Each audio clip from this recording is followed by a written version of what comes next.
Hey there guitar players, it's Anthony here at Cutting Edge Guitar, and in today's video what I'm going to be doing is I'm going to be looking at a lesson about vibrato, the technique of vibrato. But this is going to double up as a sort of tutorial for a challenge that I'm doing with a small community of guitar players at the moment, so a bit of content for them as well.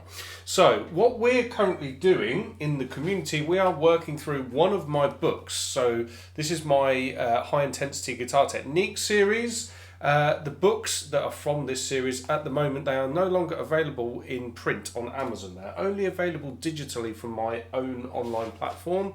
If you want to check that out, go to the links in my bio.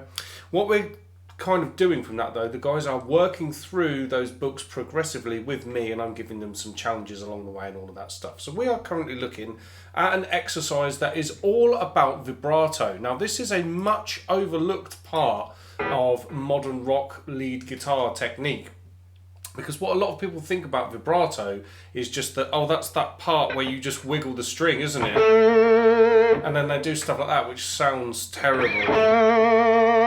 So what we want to do, let's first and foremost look at the technique of vibrato, and then I'll get into the challenge with the guys. So the technique, how you do it, let's talk about first finger vibrato. Let's look at the 5th fret on the D string. Now what you want to do when you're gripping the strings for your vibrato, you need to use your knuckle as a bit of a pivot point underneath the guitar neck, okay? When you're doing your vibrato, you don't want it to come from the finger doing this motion. What you want is they turn in the wrist this way to get the string to be manipulated, basically.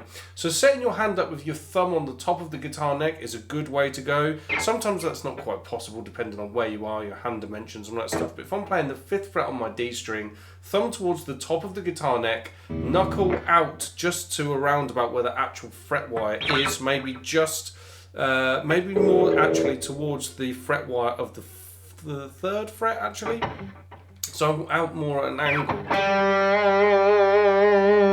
And now I can pull the string down towards the ground. When you're doing vibrato on the D string or the A string or the E string, you would always pull down towards the ground. Even on the G string as well, you would pull down towards the ground. But when you're on the B string and the high E string, you would push up towards the ceiling like this.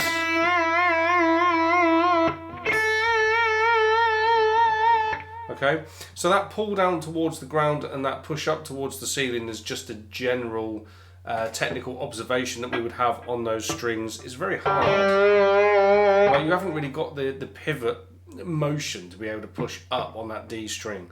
Also, so if you start pulling down on the high E string, you end up pulling the string off the side of the fretboard, and you don't want to be doing that. So that's the motion. That's how you would go about setting your hand up to do the vibrato. What I would also suggest, if you are working on this on the 2nd finger, have the 1st finger in support. Same motion, but you'd use that 1st finger in support. 3rd finger would be the same deal, but use fingers 1 and 2 in support. So you see, I'm always doing this motion from the wrist. And then finally, the 4th finger, use all of the other fingers in support. Now people will always ask me, why are you doing vibrato on all of the fingers? Well, when you play a run, for example, if you do something like this, like that, there, I've finished my run on my 4th finger, so I want to be able to vibrato on it. But you may do that run out to the 1st finger or to the 2nd finger, who knows? You want to be able to have good vibrato on all of your fingers.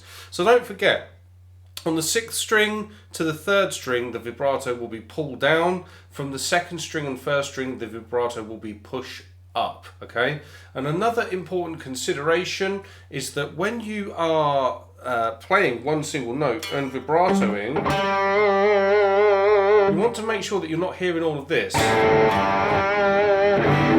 background noise. So how I'm keeping the strings quiet there, I'm basically muting all with the right hand. So I've got the heel of my right hand on the bass strings, keeping them quiet. Then I'm using the 3 fingers that aren't holding my plectrum to keep the strings quiet.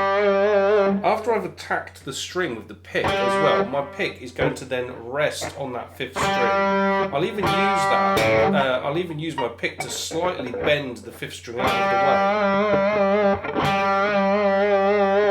to keep that completely quiet. Now, what I'm going to do is I'm going to demonstrate some of this over a backing track. Here's the backing track.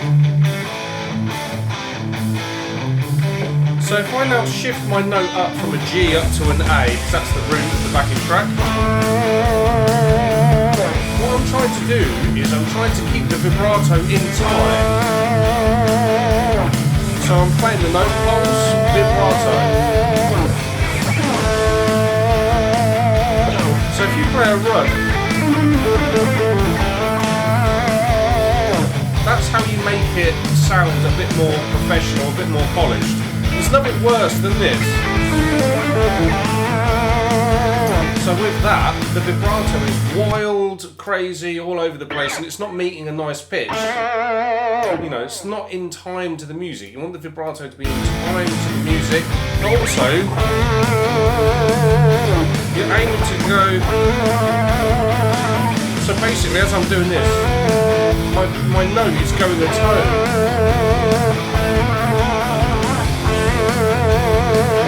And in time, da, da, da, da, da, da, da, da, so it sounds better. Okay, so there's the tutorial side of it for you about vibrato. Here is the challenge that I'm doing for my guys this week. So the exercise is to just run through the minor pentatonic scale.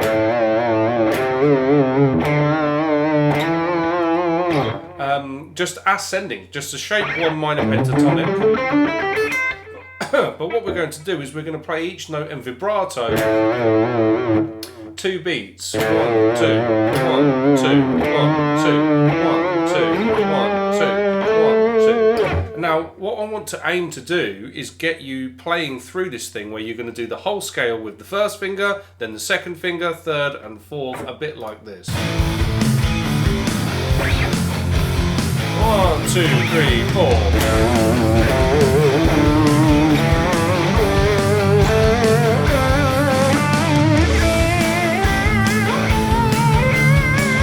Then back to the beginning and do it with the 2nd finger. 3, 4.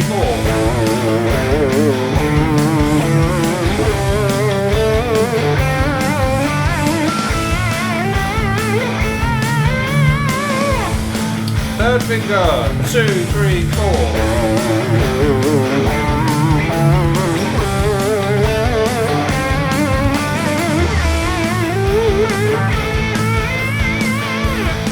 Fourth finger, this one will be quite tough, 3, 4.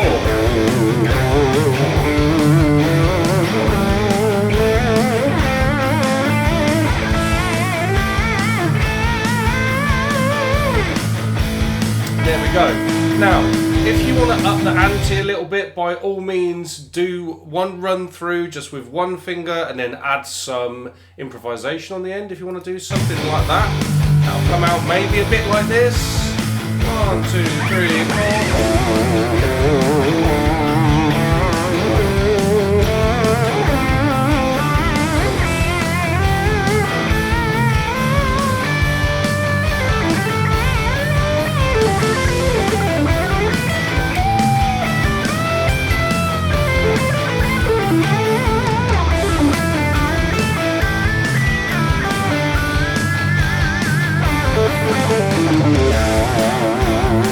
Then go into your 2nd finger.